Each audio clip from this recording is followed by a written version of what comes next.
The 3 lion cubs had already knocked over the plasma containment unit when Aileen burst through the lab doors. Mara, the largest cub with a distinctive tuft of dark fur between her ears, was batting at the glowing blue liquid spreading across the metal floor.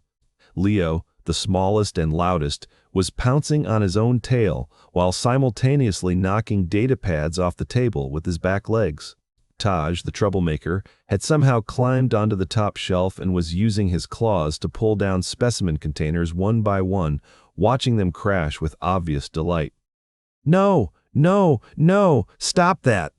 Aileen lunged forward, catching a container before it hit the floor. Taj looked down at her, his round cub face and oversized paws making him look innocent despite the chaos, and meowed. Then deliberately pushed another container off the shelf. Vorath, the crystalline insectoid, materialized in her doorway, his 6 segmented legs clicking against the metal floor, his translucent purple body refracting the emergency lights into prismatic patterns. His internal organs pulsed deep violet. His mandibles clicked together rapidly. "Human Aileen," he said, his voice resonating from somewhere inside his thorax. "The Earth creatures were not supposed to achieve free-range mobility for another 3 solar cycles." "Yeah, well, nobody told them that." Aileen grabbed Mara before the cub could stick her face into the plasma puddle. The cub squirmed, her soft golden fur warm, her needle-sharp claws flexing. Mara made a tiny growl and bit Aileen's sleeve, gently but with clear intent. "The tribunal is in session. The delegates have detected unauthorized biological activity in this sector." Aileen pointed at the smallest cub on the table, mouth wide open, producing a sound that was half roar, half yowl, and entirely too loud for something that weighed maybe 8 kilograms. "He does this every 20 minutes. Leo spotted Vorath and went silent. His ears flattened, his oversized paws spread wider. Then he puffed up, his fur standing on end, his tiny tail bottle-brushed, and hissed. It was the most pathetic, adorable threat display Aileen had ever witnessed. Vorath's mandibles spread wider. "Is the Earth creature challenging me? He's 4 months old. He challenges everything." Aileen set Mara down and immediately regretted it. The cub bolted, crashed into a storage cabinet, bounced off, and tackled Leo. Both cubs tumbled across the table in a tangle of paws, tails, and outraged squeaking. Taj chose that moment to jump from the top shelf. The cub launched himself into the air, legs spread, mouth open, in a delighted yowl. He landed directly on Vorath's crystalline back. The insectoid alien froze. Taj dug his claws into the gaps between Vorath's shell plates and settled into a crouch, tail swishing victoriously. Vorath's internal organs flashed through several colors. "The Earth creature is on me." "Yeah, I see that." Aileen approached slowly. "Taj, buddy, you need to let go of the nice alien chief." Taj purred, his tiny motor running, claws anchored, completely content. "He appears to be vibrating. Is this a threat display? It means he likes you. Congratulations, you've been adopted." Behind Vorath, Kes, the reptilian security chief, appeared, her 4 muscular arms holding 4 different weapons, her emerald scales catching the emergency lighting. Her vertical pupils contracted to needle-thin slits. Her forked tongue flicked out, and her scales immediately shifted to alarmed yellow. "Chief Vorath," she said, her voice a low hiss, "why is there an Earth predator attached to your thorax?" "The human says I have been adopted." Aileen managed to grab Taj, carefully unhooking his claws one by one. The cub mewed in protest, his oversized paws batting at her hands. "Someone want to explain why 3 lion cubs were delivered to my lab with a note saying, 'Handle with care'?" Kes holstered 2 weapons and stepped inside, her tail sweeping with agitation. "The Earth Coalition sent them as a diplomatic gesture, a demonstration of Earth's diverse apex predator species. They sent Babs as a diplomatic gesture? The documentation stated they were non-threatening juvenile specimens. They're lion cubs. In 6 months, they'll be 200-kilo killing machines." Aileen gestured at Mara and Leo, who had stopped wrestling and were now both staring at Kes with intense focus. Their ears were forward, their eyes locked on her swaying tail.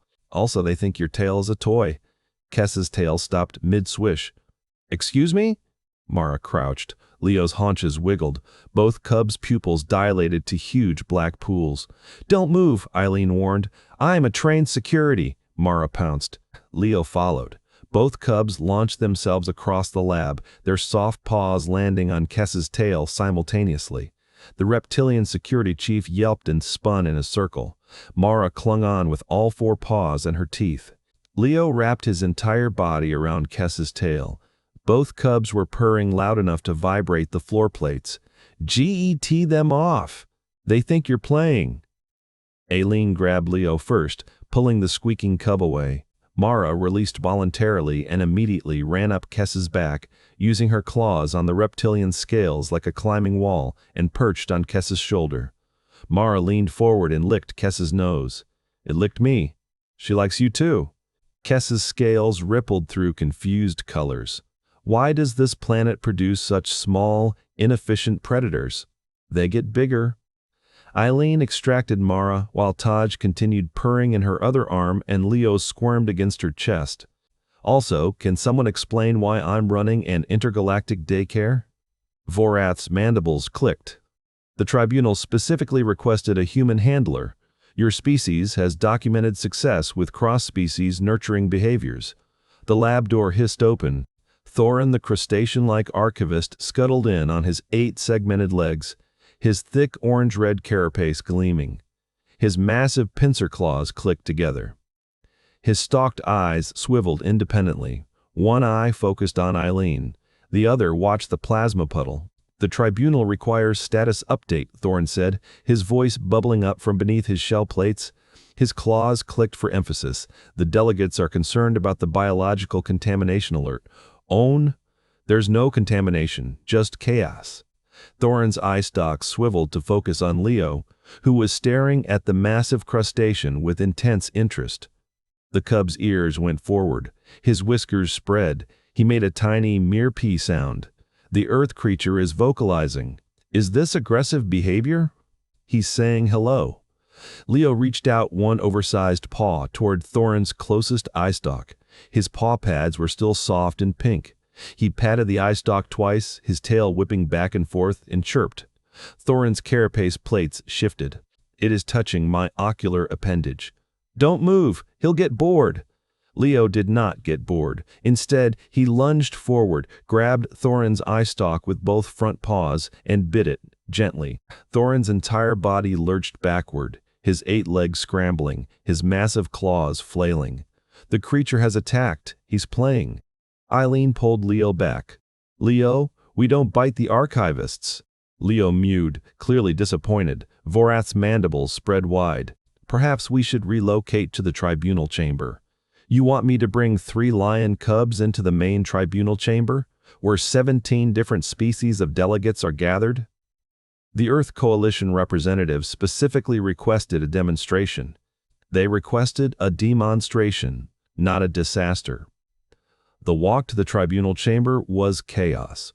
Mara kept getting distracted by every reflection, pouncing on each one. Leo screamed every 30 seconds, delighted by how the corridor amplified his voice. Taj discovered that if he ran fast enough, he could slide across the smooth floor and proceeded to slam into walls repeatedly, purring the entire time. They rounded the corner into the main corridor. Through the observation windows, Aileen could see the tribunal chamber. A massive space with curved walls, elevated podiums arranged in a semicircle, and a transparent floor showing stars below. 17 different species of aliens were arranged on their podiums. All of them turned to stare as the doors slid open, and all 3 lion cubs froze. Their ears went forward, their bodies lowered into hunting crouches. Their tails began to twitch. 17 new species, 17 new things to investigate, pounce on, or climb. "Oh no," Aileen whispered. Mara chirped. Then all 3 cubs exploded into motion. Mara sprinted toward the nearest podium, occupied by a tall, bird-like species with iridescent feathers. The alien squawked as the cub launched herself up the support column, claws scrabbling, determination absolute. Leo spotted Zykes, the mantis-like weapons specialist, and charged across the transparent floor, his reflection running beneath him. Taj saw a floating gas bag species and jumped directly at them, paws outstretched. "Stop them!" someone shouted. "With what?" Aileen sprinted after Mara, but the cub was already on top of the bird-like alien's podium, batting at his elaborate head crest feathers. The alien flapped his wings. Mara pounced on a wing. "The Earth predator is attacking Delegate Vresh." "She's not attacking, she's playing." Kess charged after Leo, but the cub was too fast. He reached Zykes's podium and began climbing her bronze chitinous leg. Zykes's compound eyes reflected 1,000 images of the scrambling cub. "The small predator is ascending my chassis," Zykes said in her clicking voice. "Recommend containment protocol. Don't hurt him. He doesn't know you're not a tree. I am clearly not arboreal. He's 4 months old D." Thorin scuttled into the chamber, his eye stalks focusing on Taj, who'd grabbed onto the gas bag alien's membrane and was now being carried upward, claws anchored, expression delighted. "Request immediate assistance." The gas bag delegate whistled. "The Earth creature has achieved predator lock." "He's a baby!" Aileen finally extracted Mara from Delegate Vresh's head crest, the cub coming away with several iridescent feathers in her mouth. Vorath appeared in the center, his 6 legs planted firmly, his crystalline body flashing through authoritative color patterns. His mandibles spread wide, and he produced a resonant sound that cut through the chaos. "Silence!" Everyone froze. The only sounds were 3 cubs purring. Leo had reached the top of Zykes's chassis and was lying across her bronze thorax, kneading with his paws, completely content. Taj was dangling from the gas bag alien, swinging gently. Mara was in Eileen's arms, chewing on her stolen feathers. "These," Vorath said, "are the juvenile forms of Earth's apex land predators. Yes, they are quite small. They get bigger." "How much bigger?" "About 20 times bigger." The tribunal erupted. Delegates shouting, emergency protocols being suggested, weapons being charged. 20 times? Delegate Vresh squawked. "That creature will mass 40 kilograms, try 200, and that's just the females. And humans coexist with these predators? We actually almost drove them extinct. Then we felt bad and put them in nature preserves." "You felt bad?" Thorin's eye stalks swiveled. "About removing a competing apex predator? Humans are weird about extinction." Vorath's mandibles clicked thoughtfully. "The cubs appear to have imprinted on multiple species. That means they trust you." Kess approached with Taj cradled in 2 arms, purring so loudly her scales vibrated. "The small predator has marked my scales with scent glands. He's rubbing his face on you. It means you're his now." Delegate Vresh fluttered down, wings still ruffled, feathers missing. Mara perked up, eyes focusing on his remaining crest feathers. The Earth Coalition did not specify that the demonstration would involve direct physical contact. They probably thought you'd just look at them. The creatures are remarkably bold for their size. That's because they don't know they're small. In their heads, they're already full-grown lions. The physics just haven't caught up yet.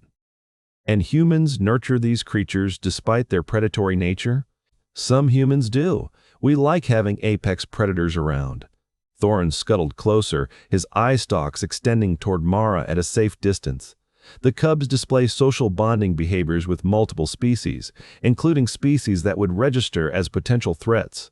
They're babies. They haven't learned to be scared yet. Aileen watched Leo stalk a holographic projection. "Give them a few months." "Will they perceive us as dangerous?" Zykes asked. "Probably not. These 3 think you're all just weird-looking friends with interesting textures." Vorath stood still as Taj scaled his leg again. "The Earth creature is ascending again. He likes high places." "By having them physically assault tribunal delegates?" Kess asked. "By having them trust you immediately despite every instinct that should tell them you're dangerous." Aileen looked around at the 17 species of aliens. "You're all apex species on your own worlds. These cubs? They assume you're safe because a human is nearby. That's the demonstration. Humans build bridges between predators." The chamber fell silent. Leo had fallen asleep on Zix's thorax. Taj was purring against Vorath's shell. Mara was kneading Eileen's arms, eyes half closed. Delegate Vresh smoothed his remaining feathers. The Earth Coalition's message is clear. If humans can make apex predators coexist peacefully, perhaps the tribunal can learn from their methods. Or, Aileen said, adjusting Mara, you just got conquered by 3 babies who think you're furniture. Either way, I'm keeping them for another 6 months. Someone has to teach them not to bite archivists. Thorin's claws clicked in what might have been amusement. The archives will document this as humanity's most unusual diplomatic strategy.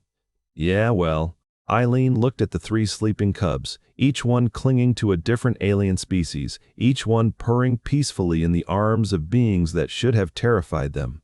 Sometimes the best way to make peace is to send something small, fluffy, and too stupid to know it should be afraid. Vorath's internal organs pulsed bright purple. The tribunal accepts your terms, human Aileen. The cubs may remain under your supervision. And my food budget? Approved. And someone rewrites that species dossier to include will climb literally anything as a warning. Thorin will see to it personally. The crustacean archivist's eye stalks drooped slightly, but he clicked his claws in agreement. Aileen smiled, looking at the assembled delegates, 17 different species, all watching the sleeping cubs with expressions ranging from bewilderment to reluctant affection. Leo snored. Taj's paw twitched in his sleep. Mara's whiskers spread in contentment. Welcome to Earth diplomacy, Aileen said, where the ambassadors have 4 legs, sharp teeth, and absolutely no idea they're supposed to follow protocol.